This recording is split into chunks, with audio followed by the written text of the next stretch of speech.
Hello bachcho, let's read this question. The question says, draw a graph showing the variation of number of particles scattered in with the scattering angle theta in Geiger-Marsden experiment.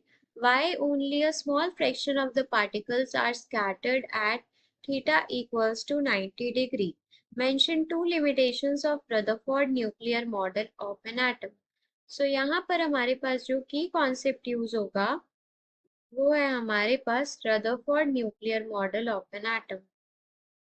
Rutherford nuclear model of an atom. So सबसे पहले हमको graph draw करना है between variation of number of particles scattered and with the scattering angle theta, with the scattering angle theta. So यहाँ पर ये है हमारे पास ग्राफ। y एक्सिस पे हमने रखा है नंबर ऑफ पार्टिकल स्कैटर्ड और x एक्सिस पर हम रख रहे हैं scattering angle. This is scattering angle, ये थीटा से रिप्रेजेंट किया गया है।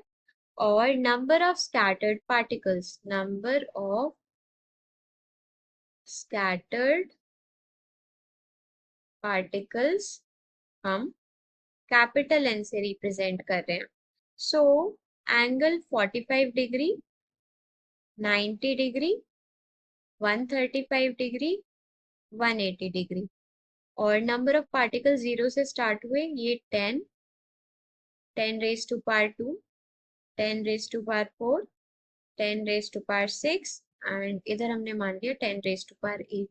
तो ग्राफ कुछ इस तरीके से बनेगा हमारे पास, 45 से लेके यहाँ ऐसे ये नीचे जा रहा है। सो अब क्वेश्चन में बोला है कि हम देख पा रहे हैं कि 90 के बाद जो है, 90 डिग्री एंगल के बाद जो नंबर ऑफ पार्टिकल स्कैटर्ड है उनका नंबर काफी कम है। ऐसा क्यों है? क्योंकि अगर हमारे पास एंगल ग्रेटर देन 90 डिग्री हो जाता है तो जो हमारे पास रिपल्सिव फोर्स जो पॉजिटिवली चार्ज न्यूक्लियस लगाएगा स्कैटरिंग अल्फा पार्टिकल्स के ऊपर वो बहुत ज्यादा होगा। अब क्योंकि हमारे पास जो न्यूक्लियस है वो काफी ज्यादा छोटा है, इसलिए अल्फा पार्टिकल्स जो डिस्ट्रीब्यूट होंगे वो काफी कम होंगे। So the strongly repulsive force repulsive force exerted by the positively charged nucleus, positively charged nucleus causes the scattering, causes the scattering of alpha particles at theta greater than 90 degree. Now nucleus is so small. Nucleus is so small. So there are fewer distributed alpha particles. Fewer distributed alpha particles. अब next part में हमसे पूछा गया है drawbacks of Rutherford model.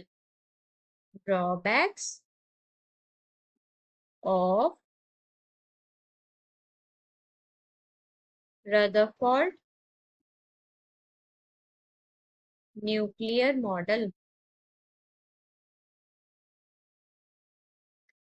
So Rutherford का जो nuclear model था उसके कुछ ड्रॉबैक्स थे।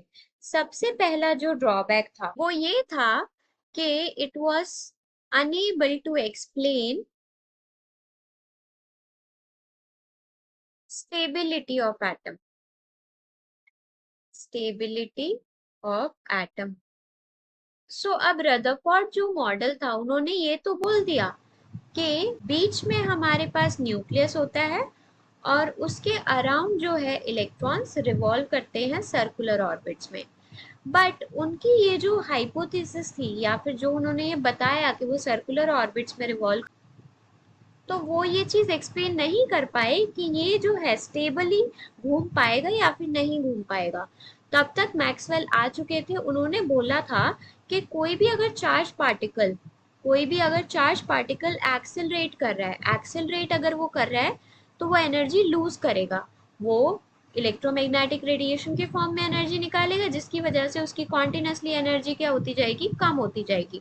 अब जब वो एनर्जी कम होगी, अब क्योंकि ये जो पार्टिकल है इलेक्ट्रॉन, अब क्योंकि ये जो इलेक्ट्रॉन है ये सर्कुलर मोशन में है हमारे पास, तो सर्कुलर मोशन का मतलब है कि इसके पास एक एक्सेलरेशन है।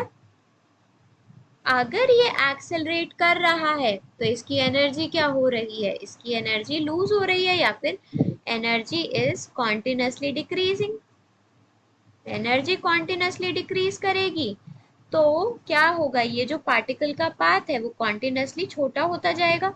तो इन द एंड इनके मॉडल के अकॉर्डिंग ये जो है इलेक्ट्रॉन स्पाइरल करके फाइनली कोलैप्स कर जाएगा। एक्चुअल में तो होता नहीं है, तो वो स्टेबिलिटी एक्सप्लेन नहीं कर पाए थे। दूसरा जो ड्रॉबैक था वो ये था कि वो fine line of hydrogen spectrum को एक्सप्लेन नहीं कर पाए थे, या फिर he was unable to explain hydrogen spectrum, तो वो हाइड्रोजन स्पेक्ट्रम को भी एक्सप्लेन नहीं कर पाए थे। So hope you understood it well, best of luck.